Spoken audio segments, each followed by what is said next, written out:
Howdy, 1537 here. I'm going to do a review of my Smith & Wesson M&P 9mm. This is a full-size variation. Comes with a 4 1/4 inch barrel and a full standard capacity of 17 plus 1 rounds of 9mm.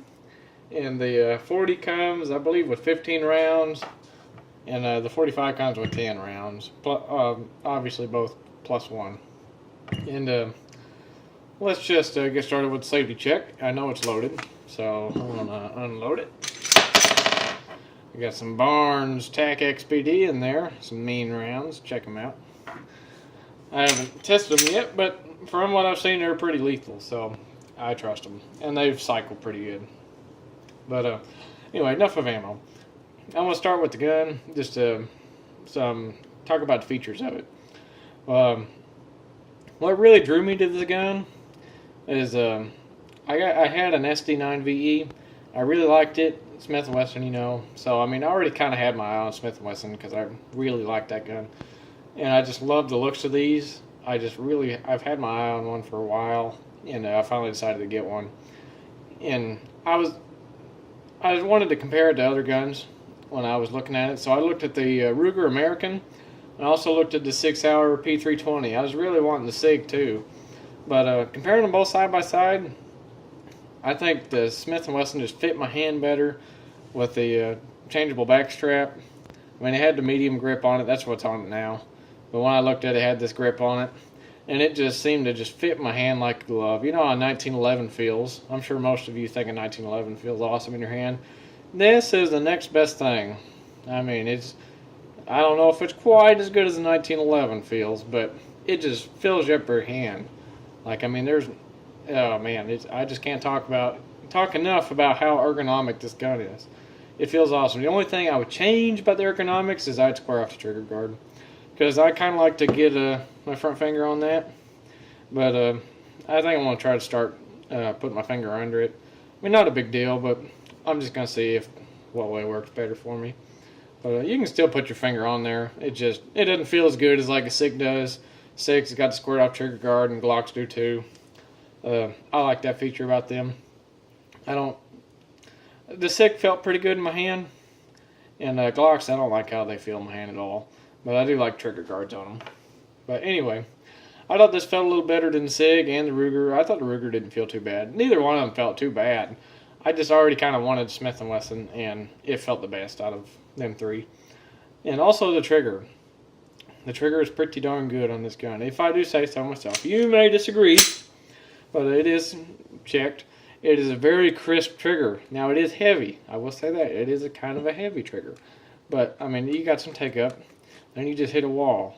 You just hit a solid wall, and then it just breaks real clean. There's no grit. I mean, there's no question of when it's going to break. I'll show you the reset. Just boom, right there. Like, nice crisp break. On the SIG, it had a little bit lighter of a trigger, I thought. But you'd pull it back to that wall, and you'd go to pull it back a little further. Just real slow, and like you'd think it was going to break, but you'd pull it a little bit more, and then it'd finally break. And this one, I mean, as you can tell, you just pull it back, and it's just a real crisp break. I love it. I mean, like I said, it's a little heavy, but I mean, I carry it. It's a self-defense gun. For a self-defense gun, I kind of like a heavier trigger. Now, if I was going to go compete or something, I'd want a lighter trigger.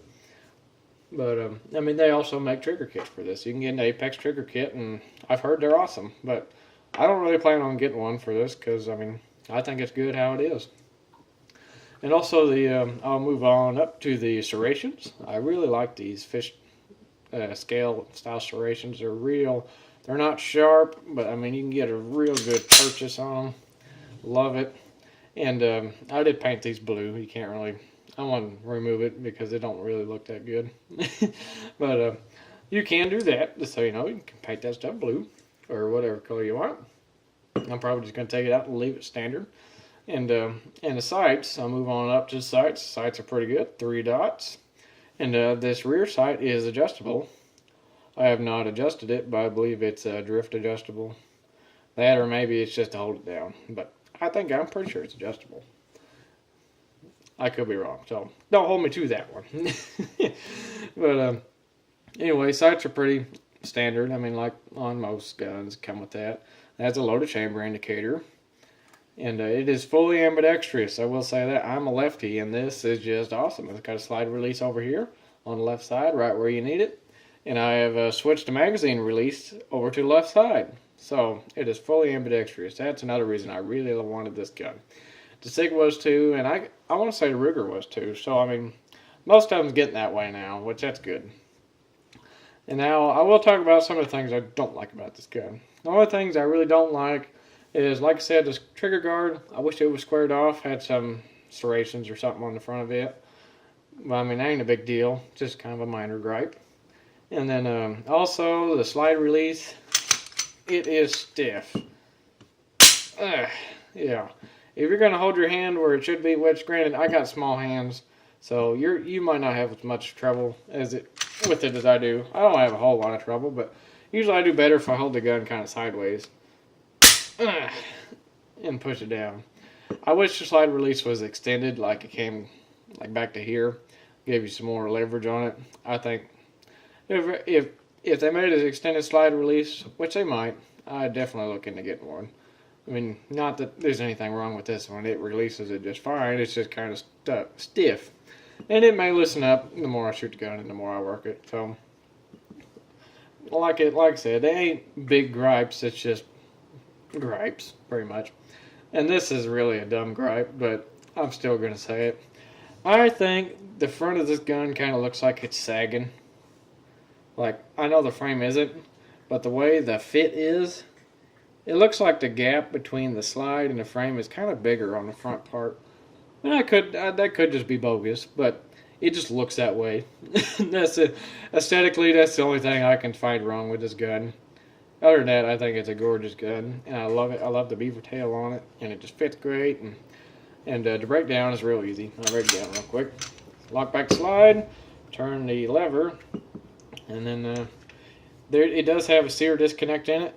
You can take this little dude out. It's how you remove the back straps. You turn this and pull it out, and then the back strap will slide off if you want. But it's also a little pin, and you can take it and push the sear disconnect down, just like so, and just put it back in its place, and give it a little turn, and let the slide go home.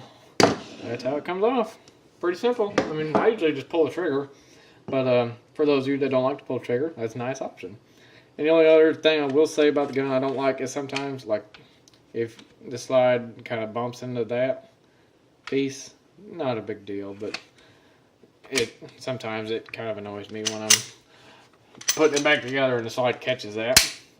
So just watch for that. Oh, and it does have a stainless guide rod, by the way. Like that feature. And mine, I don't know if they're all like this, but mine came with 3 magazines. I thought that was awesome. Came with 3 17-round magazines.